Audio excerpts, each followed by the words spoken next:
Salut à tous, alors aujourd'hui on va comparer deux objectifs qui sont très proches l'un de l'autre dans la gamme Fujifilm, le 35 mm f2 et le 35 mm 1.4.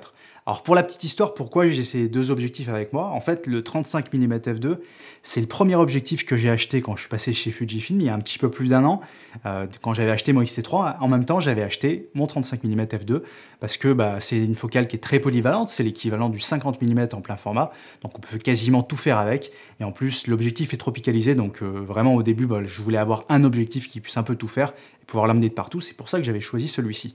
Et plus tard dans l'année, quand j'ai commencé à étoffer mon parc d'objectifs sur Fujifilm, j'ai acheté le 35 mm 1.4 pour des raisons que je vous expliquerai un petit peu plus tard. Et puis on verra ensemble pendant la comparaison qu'il y a certaines qualités qu'a le 1.4 que n'a pas le f2, qui sont intéressantes dans mon travail.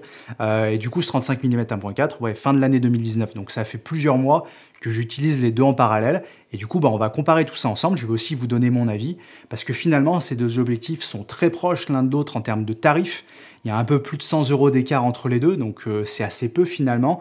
Ils font à peu près la même taille, à peu près le même poids, donc c'est des fois assez compliqué de choisir entre les deux, donc on va parler de tout ça ensemble. Avant de rentrer dans le détail et de parler des qualités optiques de ces deux objectifs, on va tout d'abord se concentrer sur la qualité de fabrication de ces objectifs.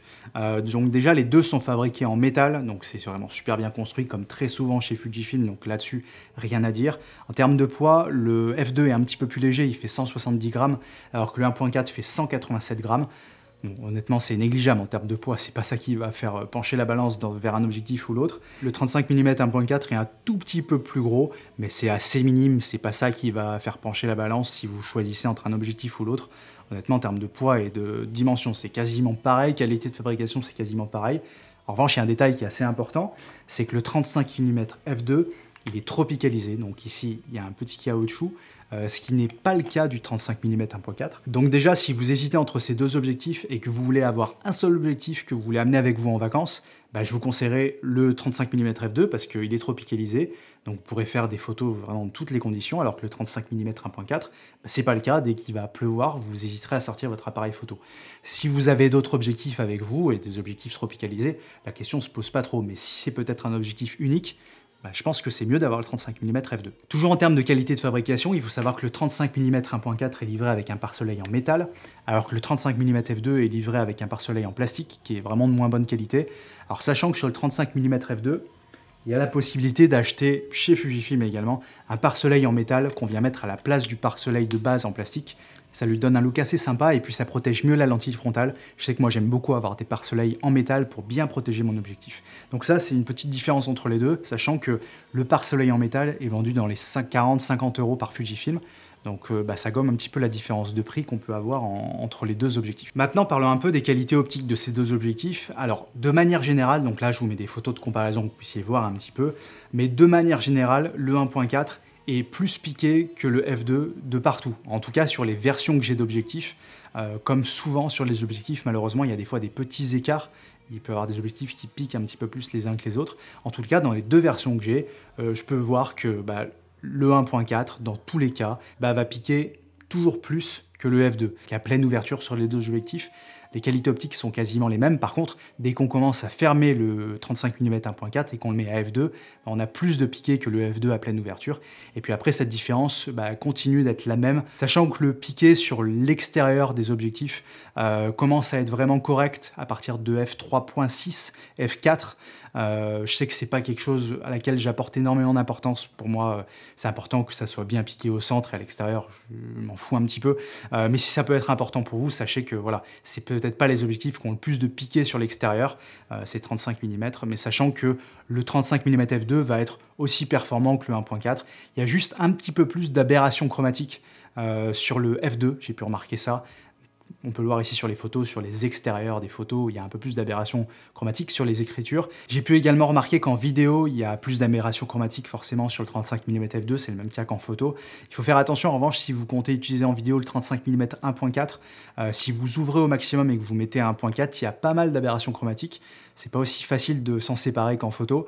Bon, moi, la plupart du temps, je ferme l'objectif à f2, f2.5. Donc là, il y a quasiment plus de problème d'aberration chromatique. Mais sachez que voilà, si vous comptez utiliser l'objectif avec un f-stop vraiment ouvert au maximum, vous risquez d'avoir un peu d'aberration. Il n'y a rien de catastrophique, mais ça peut être assez visible, donc si c'est gênant pour vous, faites attention à ça. Pour ce qui est de l'autofocus, il faut savoir que le 35 mm f2 est un tout petit peu plus performant que le 1.4, il est un petit peu plus rapide, donc si vous cherchez d'avoir un autofocus plus performant, peut-être que le f2 va être plus intéressant pour vous, sachant que l'écart n'est pas énorme, hein, c'est pas le jour et la nuit, le f2 n'est pas 2 fois plus rapide, il est un tout petit peu plus rapide, c'est toujours difficile à quantifier, mais voilà, je peux remarquer qu'il y a un petit peu plus de réactivité quand j'utilise le f2. En revanche, il m'arrive très souvent, les photos où j'ai besoin de plus d'autofocus, c'est les photos de concert, même si souvent en photo de concert, je me mets en focus manuel, mais quand j'utilise l'autofocus, il m'est arrivé d'utiliser le 35 mm 1.4. J'ai pas eu de problème, hein. Je trouve que ça le fait le focus très bien en termes de photos. En vidéo, ça peut être un peu différent. Le 1.4 peut avoir tendance à chercher un tout petit peu plus si vous êtes en autofocus en vidéo. Le f2 va être un petit peu plus performant, mais sachant que ce n'est pas les objectifs les plus performants en termes d'autofocus, il y a mieux dans la gamme Fujifilm, mais voilà, il y a un petit écart entre les deux. En revanche, pour ce qui est du bruit de l'autofocus, là, il y a énormément d'écart. Le 35 mm 1.4 a un autofocus qui est assez bruyant quand même, il faut le savoir. Le 35 mm f2 est parfaitement silencieux, on l'entend pas. Donc si vous comptez utiliser cet objectif en vidéo, par exemple, et que vous voulez utiliser l'autofocus, ben, faites attention si jamais vous avez un micro sur votre caméra. C'est sûr qu'avec le 35 mm 1.4, vous allez entendre l'autofocus avec le micro de la caméra ou un micro posé sur la caméra, ce qui ne sera pas le cas sur le 35 mm f2. Donc ça, c'est un point important, et je vous fais écouter d'ailleurs la différence.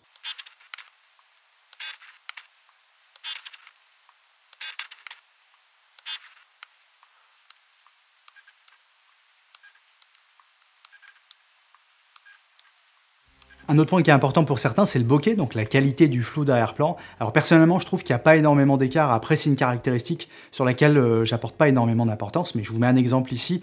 Là, les deux objectifs sont réglés à f2 et sont exactement à la même distance du sujet pour que vous puissiez comparer. Personnellement, je trouve qu'il n'y a pas énormément d'écart. Peut-être que vous voyez plus d'écart sur ces images. Je trouve peut-être que le f2 a des bokeh balls, comme on dit, un petit peu plus propres, là où il y a quelques artefacts sur le 1.4. Mais finalement, je trouve qu'il y a assez peu d'écart. Le bokeh est assez joli sur les deux. En revanche, bien sûr, le 35 mm 1.4 a la capacité de se mettre à 1.4, donc d'avoir plus de flou d'arrière-plan et une profondeur de champ plus faible. Donc voilà, si vous cherchez d'avoir la profondeur de champ la plus faible possible, bah, c'est sur le 1.4 qu'il faut vous pencher. Un autre point qui est très important pour moi, c'est la manière dont l'objectif va réagir au lens flare. Étant donné que je travaille beaucoup dans des concerts ou avec des éclairages artificiels dans mon studio, etc., des fois je cherche à avoir un effet particulier avec le lens flare, et selon les objectifs, bah, ça marche plus ou moins bien. Et là, en revanche, je trouve qu'il y a une grosse différence entre les deux objectifs, et c'est pour ça que dès que j'ai commencé à utiliser le 1.4, bah, je suis tombé un petit peu amoureux de cet objectif dans mon utilisation, parce que comme vous pouvez le voir ici, bah, le 35 mm f2 résiste beaucoup mieux au lens flare, donc ce qui peut être bien pour certains, donc c'est-à-dire que bah, si vous avez un éclairage ou le soleil, etc., qui rentre sur un côté, bah, il va y avoir moins de pollution dans l'image, il va y avoir moins d'effet de lens flare. Le 35 mm 1.4 a un lens flare qui est beaucoup plus photographique, beaucoup plus organique, même si on le règle à f2 comme le 35 mm f2, il y a beaucoup plus, la lumière envahit beaucoup plus l'image, et je trouve ça très joli. C'est souvent un effet que je recherche, que ce soit sur des photos de portrait, que ce soit sur des photos de concert, etc. Et d'avoir des objectifs qui soient capables de faire ça, il n'y en a pas beaucoup, j'en ai pas eu beaucoup. C'est le cas du 35 mm 1.4, c'est le cas également du 56 mm 1.2 que j'adore, qui a un peu le même effet. C'est pour ça aussi que j'adore ces objectifs, parce que bah, ils ont un look qui est assez particulier, et dès qu'on commence à exploiter ça, en tout cas qu'on en a besoin dans les photos qu'on fait, ça donne vraiment un effet qui est assez important. Et je sais que moi, c'est quelque chose qui est important pour moi, c'est pour ça que j'ai autant adoré le 1.4 dès que je l'ai utilisé. Dernier point qu'on verra ensemble, je sais que j'aime bien parler du caractère des objectifs. Alors ça, c'est très subjectif, ce sujet-là, ça dépend vraiment du goût de chacun. Mais il y a certains objectifs qui sont assez droits, qui font des très belles photos, des très belles couleurs, mais voilà, c'est standard, on va dire. Ça peut faire des bonnes photos pour tous les domaines. Et puis il y a d'autres objectifs, comme le 35 mm 1.4, qui ont un peu plus de caractère. Il y a certains micro-contrastes un petit peu supplémentaires dans certains cas. C'est assez difficile de vous montrer ça, et je ne saurais pas trop même vous l'expliquer, mais je trouve que les photos avec le 1.4 ont un peu plus de charme, dû au lens flare notamment, mais aussi à d'autres petites choses. C'est un peu le même parallèle que j'avais fait quand j'avais parlé du 56 mm 1.2, c'est Voilà, ces deux objectifs, le 35 mm 1.4 et le 56 1.2, c'est deux objectifs qui ont vraiment du caractère, qui ont un peu des défauts, mais c'est ce qui fait leur charme. Alors au final, quel objectif choisir? C'est un choix qui est vraiment pas facile entre ces deux-là. On a pu voir que le 1.4 était un petit peu supérieur en qualité optique, mais il y a très peu d'écart. Le 35 mm f2 reste un objectif avec des super performances optiques.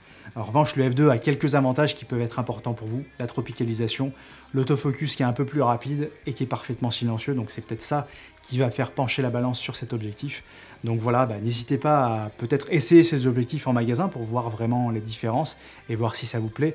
Mais dans tous les cas, les deux sont des très bons choix et ont des super rapports qualité-prix. Ça fait vraiment partie des meilleurs objectifs qui existent dans la gamme Fujifilm. Voilà, j'en ai terminé pour aujourd'hui. J'espère que cette vidéo vous aura été utile. Si c'est le cas, n'oubliez pas de laisser le petit pouce bleu qui fait toujours plaisir. Et je vous dis à très bientôt pour une prochaine vidéo. Salut!